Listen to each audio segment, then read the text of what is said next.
Sa kaugnay pa rin ang balita, mga kabrigada, iprinisinta naman ni Senador Rodante Marcoleta si Orly Regala Gutesa na umano'y may alam sa ugnayan ni na Congressman Elizalde Co at House Speaker Martin Romualdez sa flood control mess. Si Gutesa, mga kabrigada, ay nagdetalye kung paano raw idiniliver ang malimanita mga pera para kina Zalde Co at Romualdez. Inawag daw nila itong basura. Umaabot daw sa halos 3 beses kada linggo ang pagdi-deliver nila ng basura.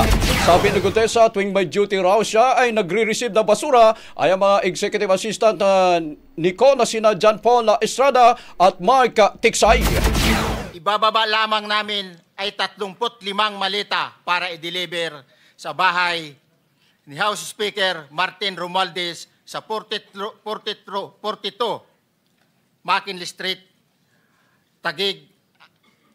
Ang labing isang malita ay naiwan sa taas ng 56th floor sa Horizon Residence.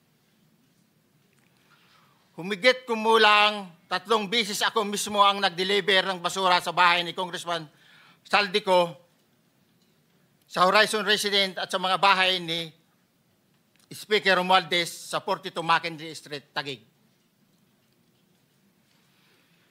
Mas maraming pagkakataon na nagde-deliver kami ng basura sa bahay ni Speaker Romualdez at sa bahay ni Congressman Zalde Co dahil iba-iba kaming mga nakadetailed na close-in, backup at advance party na nagkakaroon ng rotation. Ipinakita naman ni Senator Ping Lacson ang mga larawan ni na Estrada at Tiksay at ito naman ay kinumpirma ni Gutesa ang pagkakilanlan ng mga ito. Ang bahaging ito ay hatid sa atin ng Drive Max Coffee. Ligayang tuloy-tuloy.